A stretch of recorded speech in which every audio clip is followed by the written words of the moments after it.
Bienvenidos a Justicia y Transparencia, este programa que se propala por todo el conurbano de Buenos Aires, por la ciudad de La Plata y aledaños, tratando de llegar a ustedes para que sepan, se enteren y conozcan cómo es el funcionamiento de ese poder del Estado que es el Poder Judicial y todo lo que ocurre en su derredor.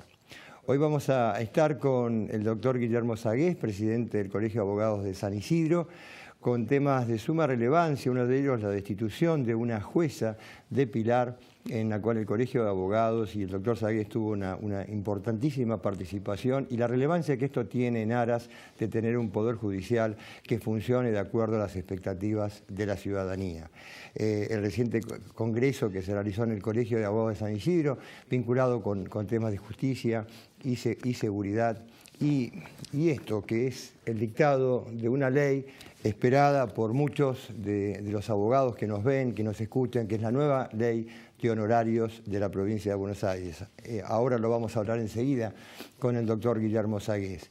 ¿Y qué pasa con el tema de la pornografía? ¿Qué pasa con el tema de Internet? ¿Qué pasa con la pornografía infantil en el ámbito de la cibernética? Hoy tenemos a un especialista, el director del Cuerpo de Investigaciones Judiciales del Ministerio Público Fiscal de la Ciudad de Buenos Aires, el doctor Enrique del Carril, que nos va a hablar de este tema que está en progreso, que está naciendo como un tema dentro de la estructura de los poderes judiciales y su aporte va a ser de significativa importancia, no le quepa la menor duda. Ahora, enseguida, acá, en Justicia y Transparencia. Auspician Justicia y Transparencia.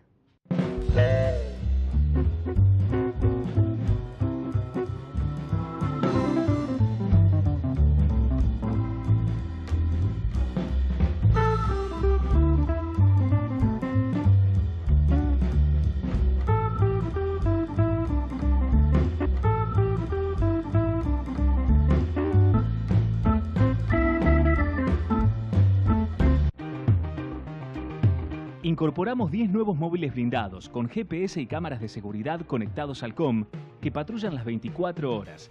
Ya llegamos a 80 patrulleros en San Martín. Municipalidad de San Martín.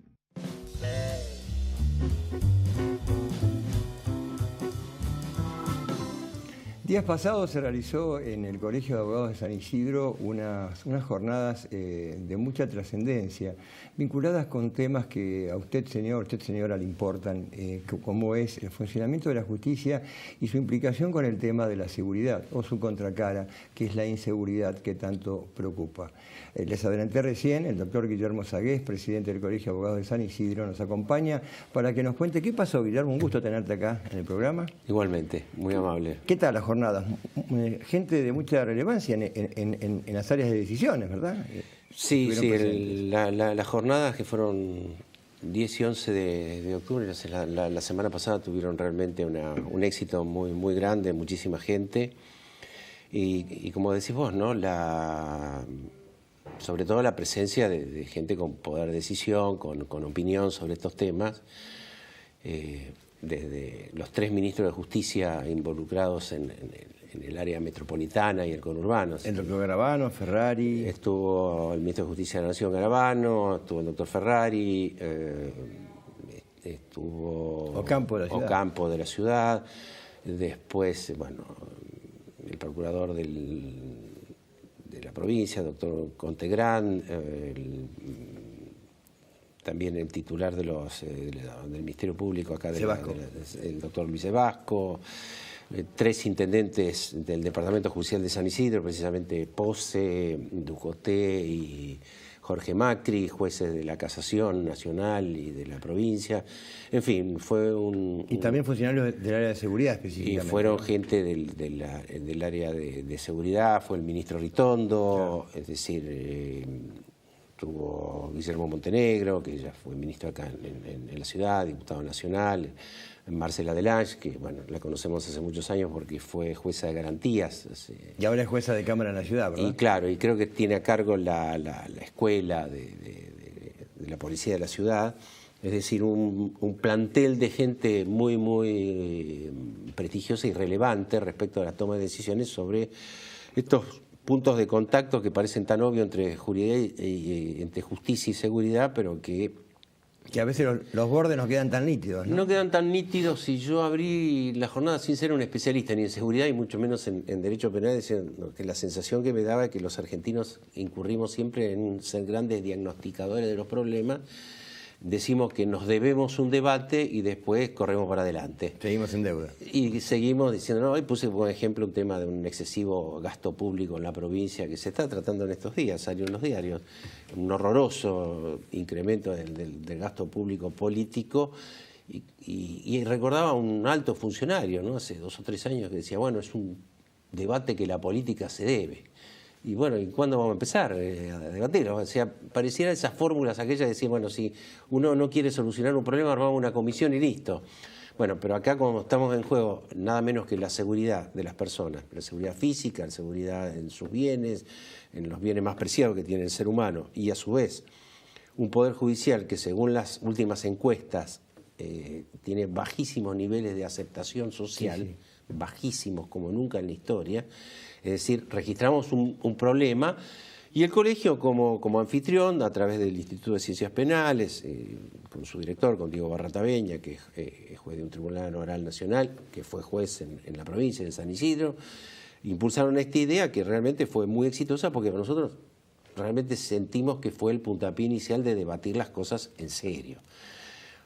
Eso de que la justicia llega después de que el delito se produjo o que el problema es de los jueces y la famosa puerta giratoria y estos preconceptos y estos prejuicios que permanentemente es un latiguillo se repiten y la realidad es que no son latiguillos que no llevan a ningún lado, claro. Es un mancero, ¿no? Estuvo el doctor Geminiani, juez de la Casación, sí, claro. y realmente... Repito, sin ser un conocedor de la materia, me sorprendió la claridad, igual que Maíquez, que además es un amigo de la casa, de qué modo ellos proponen superar las etiquetas y no vamos a llamarlas ideologías, sino determinadas ideas instauradas para llevarlas al terreno de lo práctico, es decir, bueno, ¿cuál es el mejor sistema de seguridad que se vincule con un eficaz sistema de justicia? Porque sabemos que esto de puntos de contacto, yo dije que era una delicadeza de los organizadores, porque ya sabemos que hay puntos de contacto. El tema son las áreas de competencia y no tirarse responsabilidades uno a otro, porque en definitiva los problemas así no se solucionan. Y esencialmente registramos un problema, bueno, vemos cómo apuntamos a debatir cuáles son las vertientes, las opiniones, las corrientes de opinión, respetándolas todas, pero sabiendo que nos ponemos objetivos, ¿no? Concretos. Sí. Hay un tema que cuando vino el doctor Contegrand, Julio Contegrand, hace unos programas, el procurador ante la Corte de la Provincia de Buenos Aires, yo le pregunté, y que algunos tienen opinión formada, entre los cuales me sumo. Esto es la separación entre el Ministerio Público Fiscal, encargado de investigar y de llevar la acción penal adelante, y los jueces imparciales, que en definitiva es lo que establece el Código Procesal, ¿no es cierto? ¿Cuál es la opinión tuya, Guillermo, al respecto? Porque hoy para la gente, hoy por hoy, funciona todo bajo la misma estructura, Poder Judicial. Yo repito, sin ser un especialista, yo viví siendo vicepresidente del Consejo de la Magistratura la reforma. O sea, pasamos del famoso juez de instrucción del Código Joffre, que lo conocés, aquel de la colonización de la provincia de Buenos Aires, claro. Donde pasamos de la zanja de Alsina a tener el juez de instrucción que reemplazaba al juez de paz y que instruía, sobreseía, dictaba la prisión preventiva, eventualmente lo absolvía y después lo condenaba. O lo condenaba. Y bueno, eso obviamente es una rémora del pasado. Vos me vas a acordar, hubo un fiscal general de San Isidro, Segovia, ¿te acordás? Sí, Alberto Segovia. Sí. Cuando él fue juez en San Martín, estoy hablando de la década del 70, a principios, dictó una sentencia famosa, al menos en aquella época, y para los que la conocimos, porque absolvió a quien estaba hace 3 años preso, pero haciendo una crítica feroz del juez de instrucción. Claro. Pero lo criticó absolutamente. Y Segovia fue un gran fiscal de Cámara. Pero con términos muy duros. Sí. Lo notable que al final pidió disculpas porque el juez de instrucción había sido él mismo. Sí, con lo cual dio una muestra, ¿no? Sí, de cómo funcionaba el sistema. O sea, yo desde ya, y además los tratados internacionales nos obligan a tener un sistema acusatorio con un ministerio público que sea independiente. Este código, el doctor Mancini, que fue uno de los penalistas, dijo que era un código copiado. Y además que teníamos mentalidad de ser colonizados. Y que encima copiamos el código chileno. Que es decir, ya copiar un colonizado, el código de otro colonizado ya era mucho, ¿no? Es una redundancia. Y me decía, bueno, había que cumplirlo y que las cosas fueron realmente los primeros años, y vos recordás que en esa época me tocó a mí ser presidente, además de ser vicepresidente del Consejo de la Magistratura, fuimos muy críticos. Muy difícil. Muy difícil, muy críticos. No nos olvidemos que se crearon aquellos famosos juzgados de transición, y eso significó que el Estado le dio la espalda a 500.000 delitos. Con los porcentajes que quiera en cuanto a la eficacia o a la eficiencia de cualquier sistema persecutorio del delito, lo cierto es que detrás de esos 500.000 delitos había 500.000 víctimas. Claro, sí.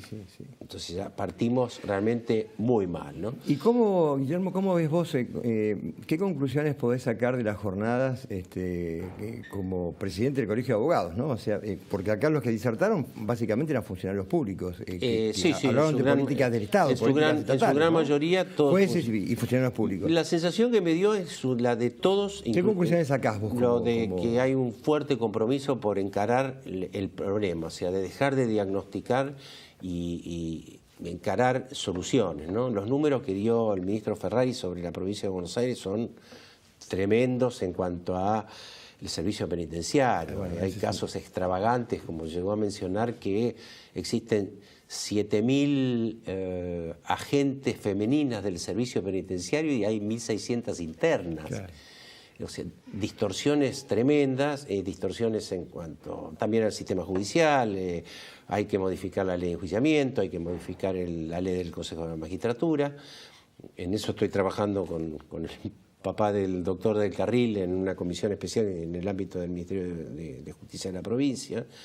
Es decir, hay que tener la vocación y la voluntad de modificar esta realidad. El tema carcelario, Guillermo, es muy difícil. Siempre se habla de que se va a atacar, y estamos hace décadas. Yo entré a la justicia en el 71 y seguimos con las cárceles hacinadas, son muy pocas las que están en paridad. Creo que la de Bahía Blanca y alguna más, y las del conurbano obviamente tienen. Sí, el doctor Coriolano, el defensor general en casación, el otro día sacó una hay situaciones que son durísimo, porque la verdad que es bravo. Sí, la cárcel de Florencio Varela creo que está 2 veces y media la capacidad instalada, ¿no? Y estamos llegando a las 60 cárceles en la provincia. Así es. Con una cantidad de población carcelaria que viene con un tema, Guillermo, más allá de que no sea tu especialidad, vos sos un vasto conocedor del derecho y sé que muy bien, es el tema de la prisión preventiva. Que hay muy pocos condenados. Hay muy pocos condenados y muchísima gente procesada, privada de su libertad. Lo que marca a las claras que hay algo que no va. Hay algo que no va. Desde el punto de vista como presidente del colegio, obviamente tengo una gran satisfacción, es decir, tener estas figuras todas juntas en 2 días en un colegio de la provincia de Buenos Aires, por más que tenga el tamaño que tiene San Isidro, ha sido un acontecimiento muy relevante. Y convocados por la colegiación, y lo más relevante, además de sentirnos muy satisfechos por el éxito que ha tenido esta jornada, es el tema de haber planteado en un colegio esta clase de cosas. Claro. Creo que uno de los intendentes, Pose, fue el que dijo, este es el lugar para debatir. El ámbito adecuado. Sí. Y en síntesis, ¿vos creés que esta convocatoria tan importante y tan multitudinaria de quienes operan en este momento en la realidad, el haberlos reunido y puede significar un poco una bisagra para empezar a buscar cambios de verdad? Entiendo que sí, porque esta teoría de que cada uno se queda en sus propias ideas y tira para cada uno para su lado, y en lo que son bastante particulares los intelectuales, y en particular los intelectuales argentinos, ¿no? De quedarse, bueno, esta es mi idea y muero en la mía. Realmente está llevándonos a un fracaso tras otro. Claro. Y ese tema de la sociedad está cada vez más cansada. La idea es vivir en las mejores ideas y no morir en la propia, ¿no? Y no morir en la propia. Creo que compartiendo los conceptos de lo que dijeron los jueces de casación realmente fue muy útil, y contrastando las cifras que se pusieron ahí sobre la mesa, creo que se puede caminar en en un sendero de soluciones, ¿no? Te cambio de tema. Esto se hizo en el Colegio de Abogados. Y los abogados, que muchos nos siguen en este programa, han recibido hace poco una ley del Congreso de la Provincia, de la legislatura provincial, que establece un cambio después de décadas, ¿no? De la vieja 8.904, que era la antigua ley para que la gente se ubique de los aranceles, de lo que deben cobrar los abogados, al menos en su mínima expresión, ¿no? Sí, esta el colegio ley, ha tenido intervención, ¿no? San Isidro, sí, yo fui el presidente de la comisión redactora, Ajá. la que llevó el anteproyecto a la legislatura, y me tocó con otros presidentes ir caminando y explicando en todos los bloques políticos de la legislatura durante 2 años por qué era necesario modificar esta ley, que era de la época de la dictadura, del año 77, que se había hecho en 3 o 4 días, muy rápidamente, y que ya estaba atrasada no solamente por el origen que tenía, que los abogados tengamos una ley de aranceles originada en un bando de un general. Ya de por sí es una contradicción insalvable. Claro, veníamos mal, ¿no? Pero mal de origen. además era una ley que había quedado desactualizada, o sea, no existía la institución del contencioso administrativo, el derecho de familia era otro, el derecho constitucional era otro. Y la cultura era otra. La cultura era otra, los sistemas de trabajo eran otros. Bueno, me tocó a mí, como presidente de la comisión, llevar adelante durante 1 año y medio, trabajamos con delegados de los 20 colegios, la reforma, la llevamos a la legislatura, la explicamos, y acá es importante que se diga esto, o sea, que nos lo dijo una legisladora. ¿Ustedes piensan que si ustedes no se ponían a trabajar esto, algún legislador iba a decir hay que modificarle la ley de aranceles a los abogados de la provincia? No, esto no iba a pasar. Así que esto realmente es un logro muy importante para los abogados de la provincia. Y además para clarificar determinadas situaciones que habían generado preocupación, mucha alarma, porque los efectos van más allá del bolsillo del abogado, pero muchísimo más allá. Y los legisladores le dieron una... Fíjate que el proyecto se aprueba en el Senado en diciembre y en diputados ahora, cuando el diputado tuvo 3 reuniones, Ajá. 3 sesiones. ¿Por qué? Porque tanto los senadores como los diputados comprendieron la gravedad que estaba teniendo el otro problema, que no es solamente la remuneración y la dignidad de los abogados, sino los problemas colaterales, el financiamiento de la caja de previsión, claro, que la provincia está obligada a garantizar, de acuerdo a los artículos 40 y 41 de la Constitución, que tiene un fortísimo desfinanciamiento debido a las regulaciones que practicaban los jueces por debajo de los mínimos, el problema fiscal. Claro. Es decir, los abogados tributamos, somos un sector social que teóricamente debe tributar de clase media para arriba. Estábamos tributando impuestos provinciales muy por debajo de eso en promedio. Claro. Y además, por ejemplo, la caja es tomadora de crédito público en la provincia, con lo cual se creaba un problema fiscal adicional. Al tener menos ingresos, claro, ni hablar de menores prestaciones previsionales, asistenciales, es decir, un problema global muy grave. Ahora, Guillermo, la ley en el artículo 1 establece que el honorario del abogado tiene carácter alimentario. ¿Se lo explicamos a la gente? Esto quiere decir que como cualquier trabajador que percibe un salario, una remuneración, los honorarios son lo que percibe por su trabajo. Esto lo había dicho a gran parte de la jurisprudencia, pero decidimos mejor incorporarlo en la ley. Se le agrega ese artículo, que es el eje de la reforma, establece la autonomía de la provincia de Buenos Aires, es decir, esta es la norma exclusiva y excluyente reservada en la provincia, porque hay algunas interpretaciones que el Código Civil, la provincia de Buenos Aires ha vuelto a retomar, sin ninguna duda, una facultad no delegada al Congreso de la Nación, o delegada en forma concurrente, y se verá hasta qué punto, y se reivindica el carácter del abogado como auxiliar necesario en el servicio de justicia. En el sistema judicial. Esos son los vectores que definen prácticamente todo. Guillermo, y hablando del servicio de justicia, días pasados, semanas atrás, la doctora Claudia Alejandra Velázquez, que era jueza de familia de Pilar, que corresponde a San Isidro, ¿verdad? El Departamento Judicial de San Isidro, fue destituida. No es un hecho menor, ni es algo frecuente. ¿Cuál es tu visión? ¿Cómo ha intervenido el colegio en este tema? ¿Y qué le podemos decir a la gente? Porque ese descrédito del cual vos hablabas que tiene el Poder Judicial también pasa por acá, ¿no? Sí, sí, no cabe ninguna duda. Mira, el Colegio de Abogados de San Isidro, en su historia, en los últimos 25 años, formuló 6 acusaciones. Todos los jueces se fueron. 3 terminaron en juicio oral y público destituidos, los otros 3 renunciaron. Uno de ellos hasta provocó una reforma de la ley para que cuando estuviera suspendido un juez no se le aceptara la renuncia, ¿no? Es un triste récord porque es la circunscripción judicial que tiene más casos de estos en la provincia. Y entonces intervino el colegio. Pero perdón, triste porque el colegio se puso a llevar adelante la tutela que tiene que tener. Y en otros lados no, o no sé si... Nosotros decimos, tenemos mala suerte. Cómo se mira, a lo mejor tenemos mucha mala suerte, pero no quiero entrar a juzgar lo que pasa en otros departamentos judiciales. Sí, claro. Lo cierto es que esta es la verdad. La verdad numérica. Y yo lamento mucho que muchos sectores del Poder Judicial se quedan callados diciendo, mira... ¿Y qué pasaba con esta jueza? Esta jueza empezó, nuestra investigación empezó de la manera más fortuita, si se quiere, ¿no? Como empiezan los grandes líos. Sí. Nosotros teníamos denuncias de abogados que decían que esta jueza faltaba mucho. Estaba siempre de viaje. Entonces, promovimos una denuncia en control judicial de la Suprema Corte que destacó una inspección. Casi simultáneamente el Registro Nacional de Adoptantes, pero prácticamente con 2 días, 3 días de diferencia, manda un oficio a la Suprema Corte diciendo, miren, hay una jueza de Pilar que nos pidió un legajo de una menor que está bajo jurisdicción nacional, cosa que no se puede hacer. Nosotros no se lo mandamos.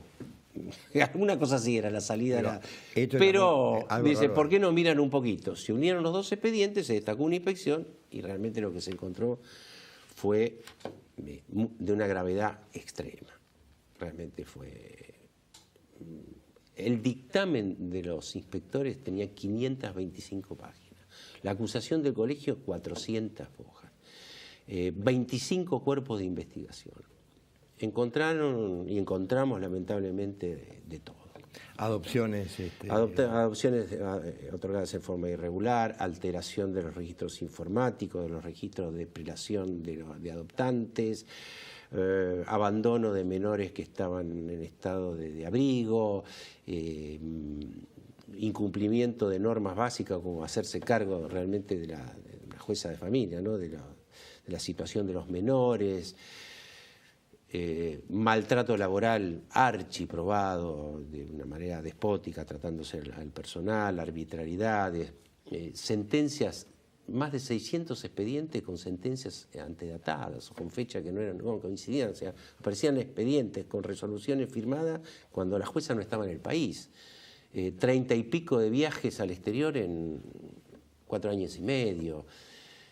Realmente un desorden descomunal. En ese juzgado, yo dije en el alegato, pasó de todo y todo pudo pasar por la responsabilidad de la jueza. Y lo grave que es familia, ¿no? Con todos los chicos, grave, ¿no? Bueno, encima, digo, ahí viene el otro... Es grave en todo campo, pero en este campo particularmente, Guillermo... El tema es particularmente sensible porque claro, esto lo hemos hablado con los colegas del Consejo Directivo y ¿quién le pone el cascabel al gato ahora, no? Es decir, está bien, están detectadas unas cuantas adopciones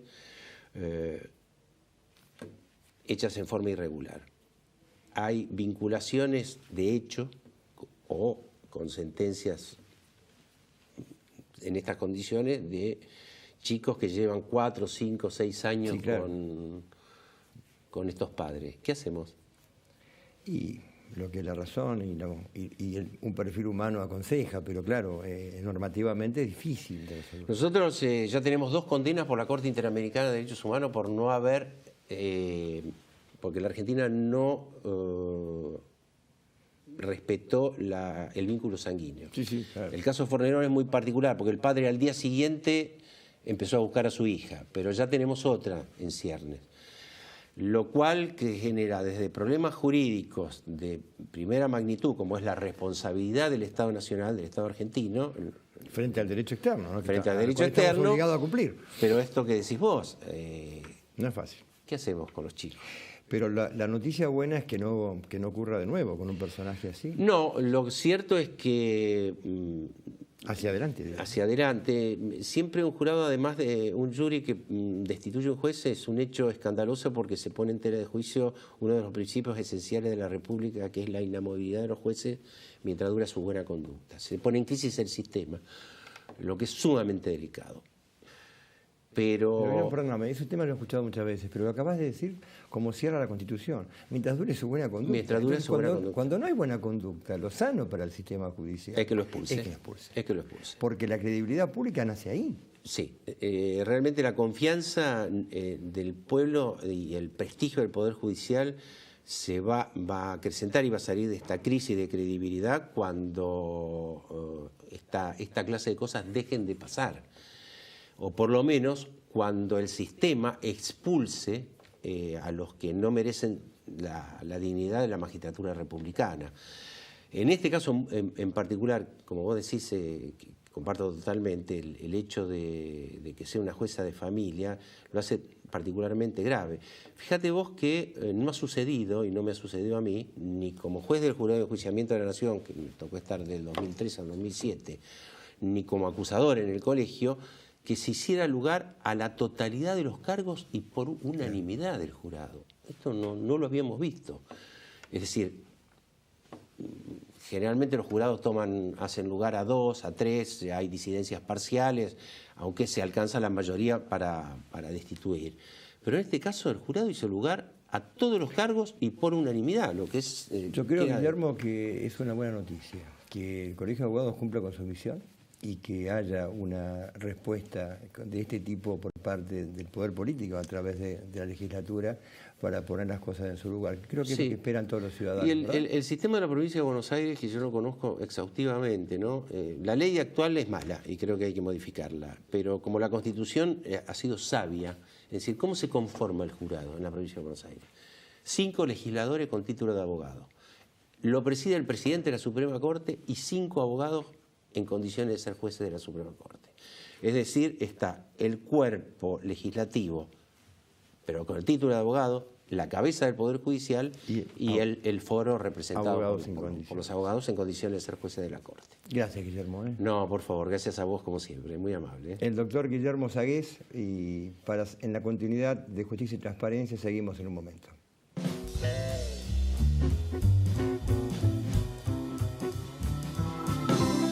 Auspician Justicia y Transparencia.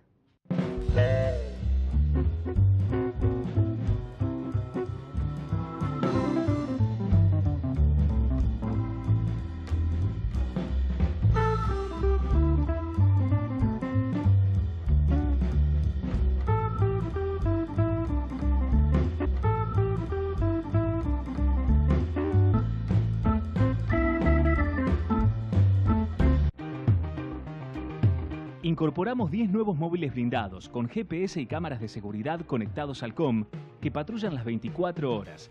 Ya llegamos a 80 patrulleros en San Martín. Municipalidad de San Martín.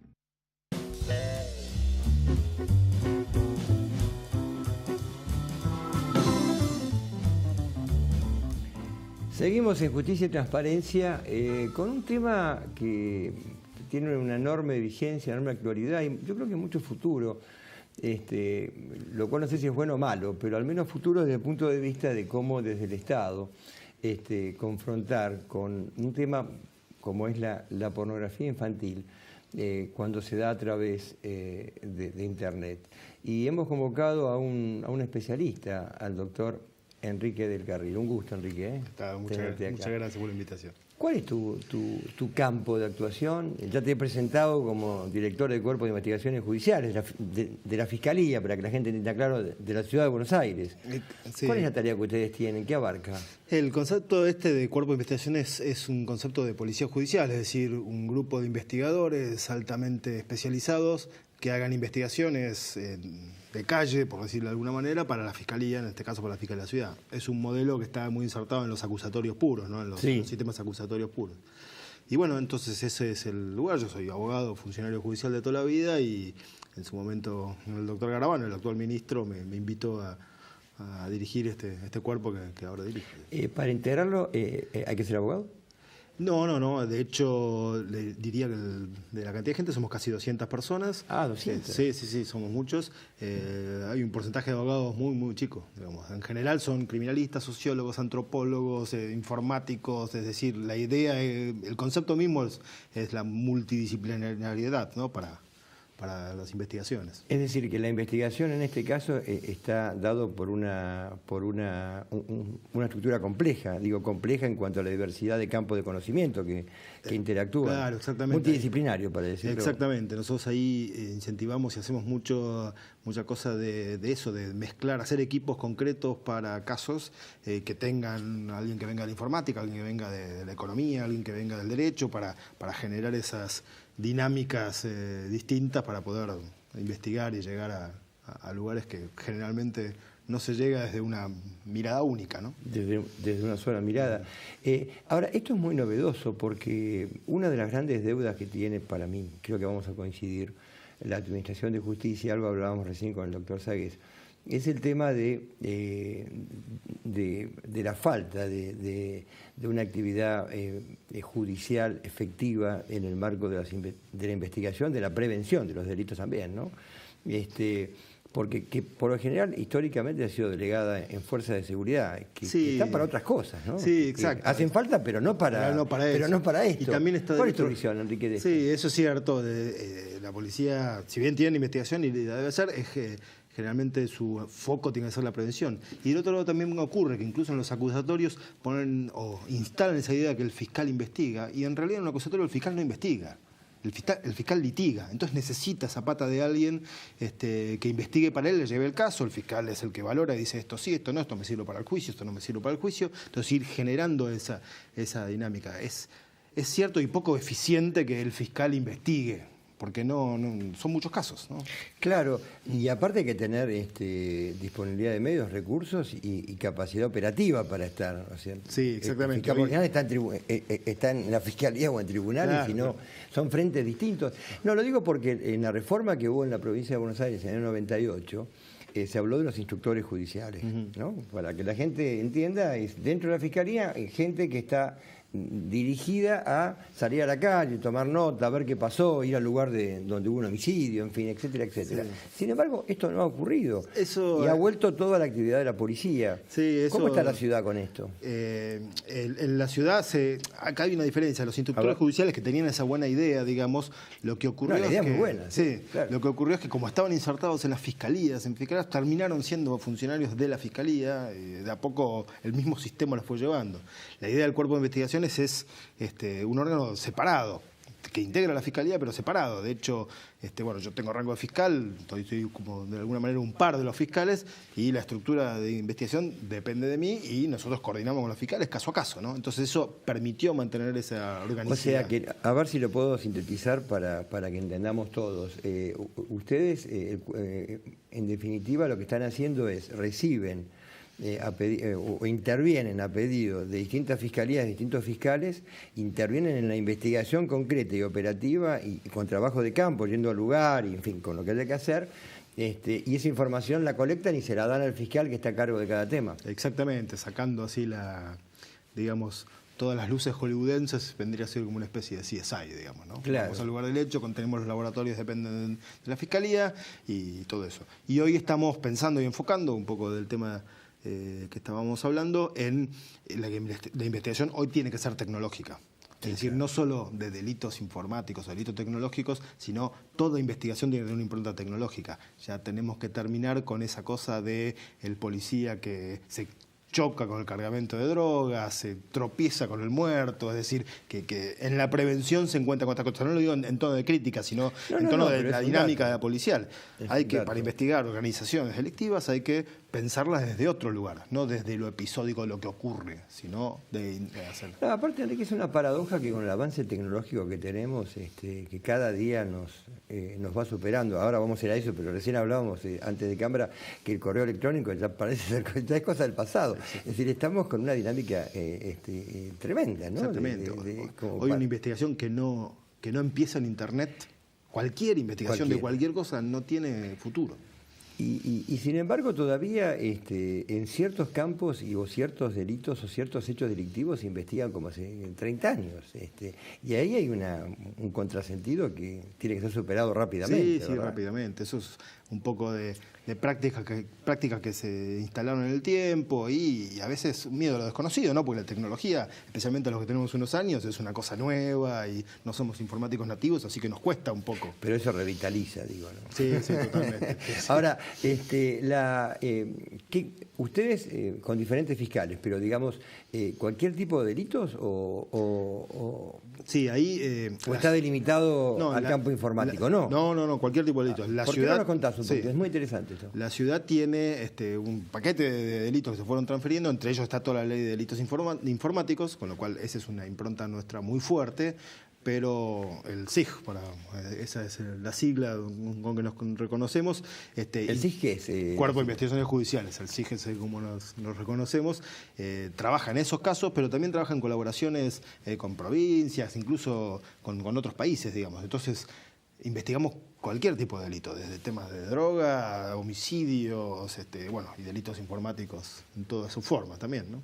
Pero para cerrar definitivamente entonces, ¿ustedes intervienen en todas las investigaciones que se abren en el ámbito fiscal de la Ciudad de Buenos Aires o en aquellas que los fiscales... ¿me explico? No, sí, en aquella que los fiscales nos piden, no en todas no, porque por supuesto están las de prevención, las que detecta la policía, pero después cuando es una investigación que nace en la Fiscalía o que la Fiscalía ve alguna complejidad más tecnológica, sí no se interviene. A eso iba. Donde aparece un territorio más complejo es donde intervienen ustedes. Exactamente. Y yo hablé hace poco como un ejemplo, no quise con esto y por eso estoy preguntando, limitar la actuación del cuerpo, que vemos que es muy amplia y todos están viendo en casa que es muy amplia, pero... el tema de la pornografía infantil por Internet, ¿no? Que es un tema que ha tenido una convención, que creo que es la de Budapest, que creo que la Argentina todavía no suscribió. No, Argentina no suscribió. Contale un poco a la gente para que entienda un poquito qué pasa hoy por hoy en Argentina con ese tema. Sí, ahí está esta convención, es una convención internacional que habla de todos los delitos clásicos, por decirlo de alguna manera, informáticos, entre ellos la pornografía infantil. Es una convención del Consejo de Europa, con lo cual es medio raro porque el Consejo de Europa abrió la participación a cualquier país, no solo los de Europa. Nosotros siempre estuvimos como observadores ahí y ahora estamos a punto de firmarla. Igualmente la ley de delitos informáticos es una ley que copia bastante la convención, con lo cual, y por eso podemos firmarla precisamente, porque la legislación está acompañando a esta convención. La convención es muy importante, tiene cuestiones de cooperación internacional, de acceso transfronterizo de datos, tiene una serie de delitos. Lo que ocurre con la criminalidad informática en general es que es una ley que ya se está quedando vieja, como decimos, es una ley que está pensada en función del correo electrónico, que es una cosa que... De hace unos meses. Mis hijos dicen, es tan viejo que tiene correo electrónico, ¿no? Es como una cosa que para ellos es absolutamente arcaico, ¿no? Entonces, esto es una dinámica donde hay que estar muy en los temas nuevos. Hay temas como el robo de identidad o la pornovenganza que no están en la convención y son los temas que a la gente le preocupan realmente, ¿no? A ver, ampliarlos un poquito. El robo de identidad y la pornovenganza. Sí, el robo de identidad y la pornovenganza. El robo de identidad es, por ponerlo en una figura muy clara, cuando a mí me roban el perfil de la red social que sea, y la usan para lo que sea, pero me roban el perfil. Hoy nuestros perfiles en las redes sociales son casi parte de nuestra personalidad, con lo cual es una afectación individual muy, muy grande. Íntima, ¿no? Sí. Y el porno revenge o la pornovenganza es un clásico que se está dando mucho ahora. En algún momento alguien, una pareja, hace unas filmaciones de su intimidad, manteniéndose relaciones sexuales o alguna cosa, y por alguna desaveniencia de la pareja, después uno de los dos la sube, la reparte. Eso no... es difícil ajustarlo a la legislación, digamos. Sí, como que el Código Penal todavía ahí no transitó. En la ciudad tenemos la contravención, que es el hostigamiento, que nos ayuda mucho. 52, ¿no? Sí, exacto, que eso nos ayuda mucho, pero no tiene lugar. Es decir, son dinámicas que se crearon ahora y la legislación todavía está buscando penalizar o firmar el convenio donde se habla de la protección de los secretos del correo electrónico.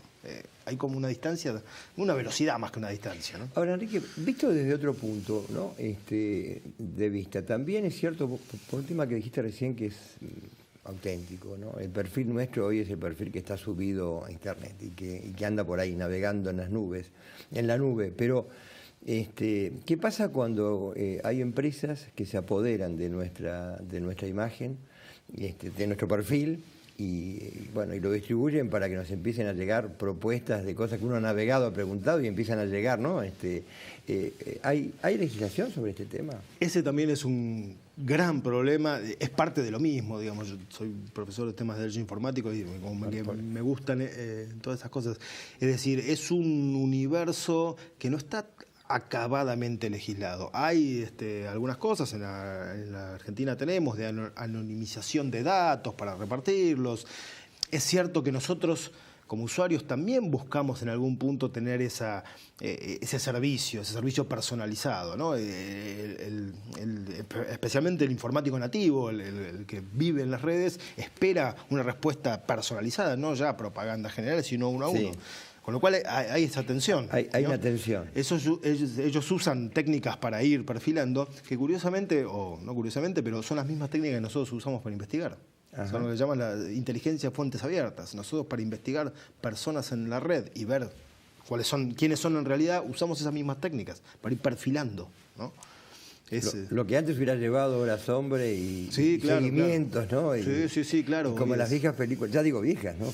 Las fotografías desde un auto, ¿no? Exactamente, sí, por supuesto esas técnicas nunca, siempre hay que ir. Siempre va a quedar el caso donde sí, lógico, pero hoy, por poner un ejemplo, hoy si uno va a una casa a hacer un allanamiento para buscar algún dispositivo, porque ahí hay una conexión electrónica que generó algún delito, una estafa, pornografía infantil, lo que sea, uno llega a la casa y se encuentra con miles de computadoras, un wifi abierto que vaya uno a saber cuánta gente entró, se conectó y salió. Entonces, hoy ya, usando estas técnicas, lo que estamos buscando es a la persona en concreto, es decir, ya no nos importa dónde es la conexión, cuál es el domicilio, sino, mire, por su perfil en redes sociales, conectado con este perfil falso, tiene que ser tal. Entonces, ir y decirle, deme su celular, tenemos la vida en el celular.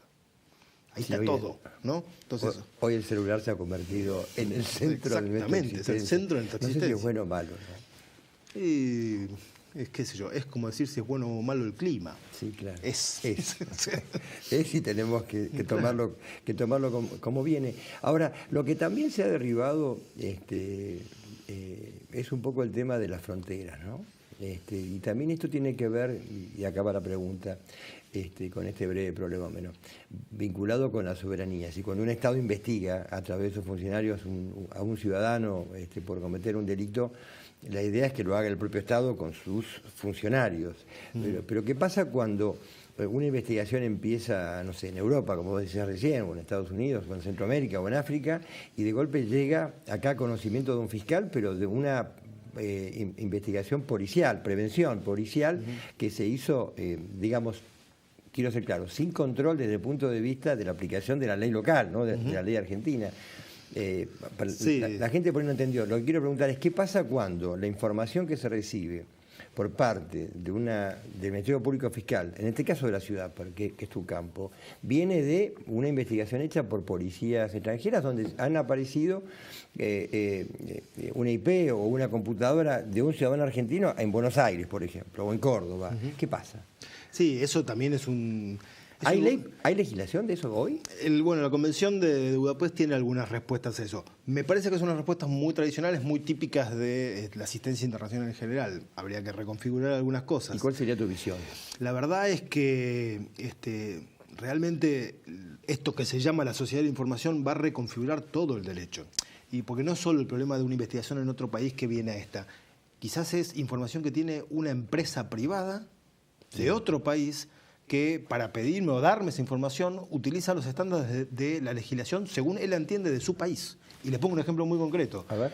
Nosotros con estos temas de pornografía infantil empezamos a investigar y finalmente, bueno, por una serie de circunstancias, firmamos un convenio con una ONG norteamericana que se llama el Centro Nacional para Niños Perdidos y Explotados. ¿Qué es esta ONG? Es una ONG con aval del Congreso norteamericano que recibe todos los eventos de pornografía infantil que detectan los prestadores de servicios en Internet de Estados Unidos, que es prácticamente decir todos, sí, ¿no? Claro. Entonces, ellos detectan, esta ONG detecta pornografía infantil o las redes sociales, le avisan a esta red y ellos nos lo mandan directamente todos los días 5 de la mañana, todos los reportes de los eventos de pornografía infantil que ocurrieron en la Argentina. Hoy estamos procesando 35.000 reportes de pornografía infantil.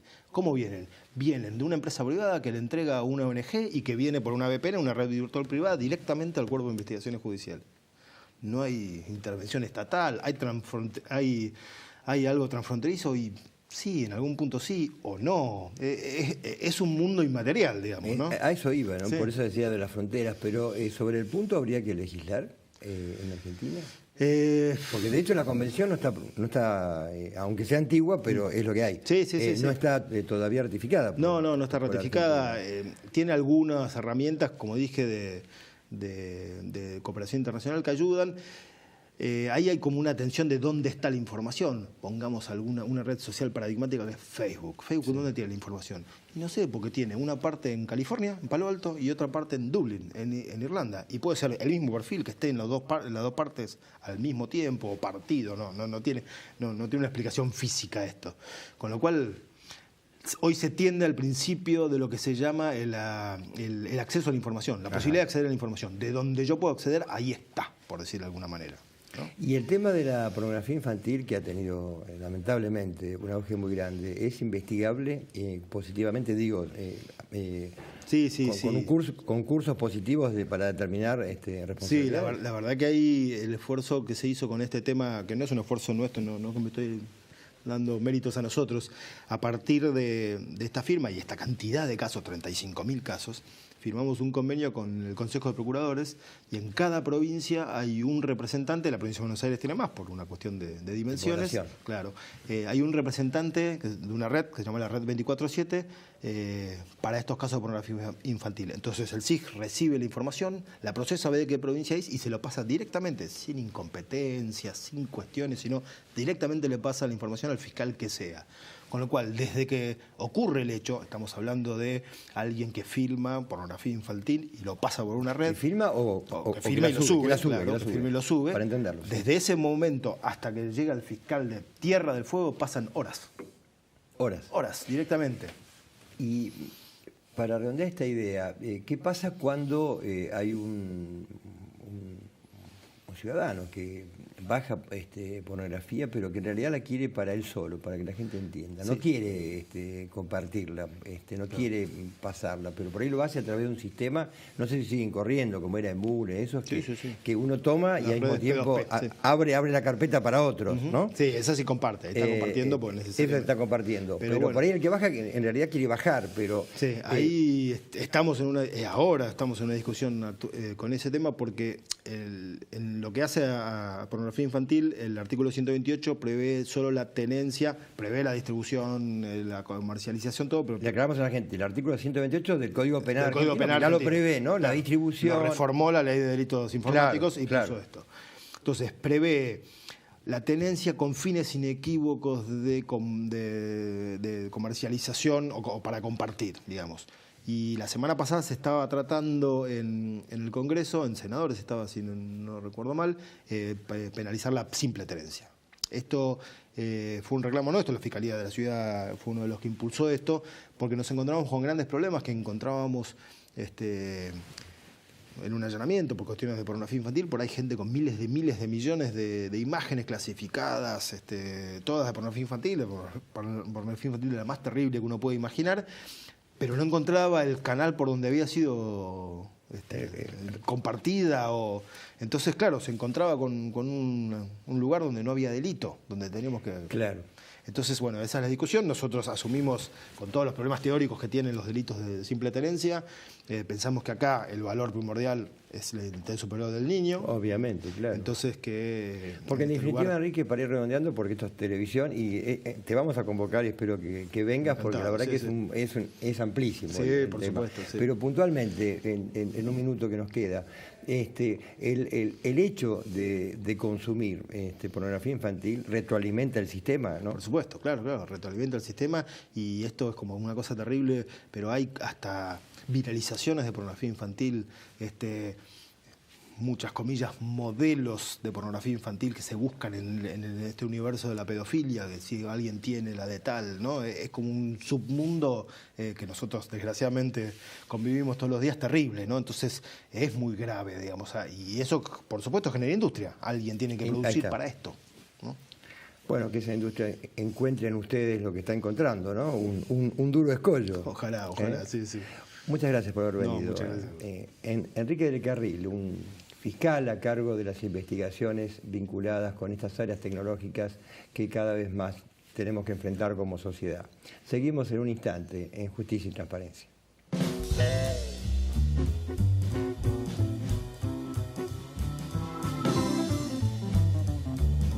Auspician Justicia y Transparencia.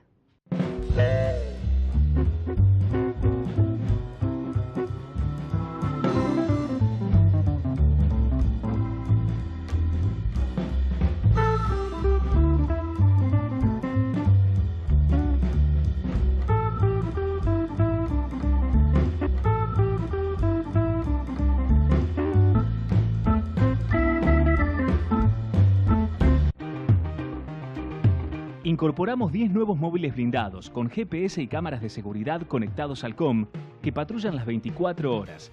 Ya llegamos a 80 patrulleros en San Martín. Municipalidad de San Martín.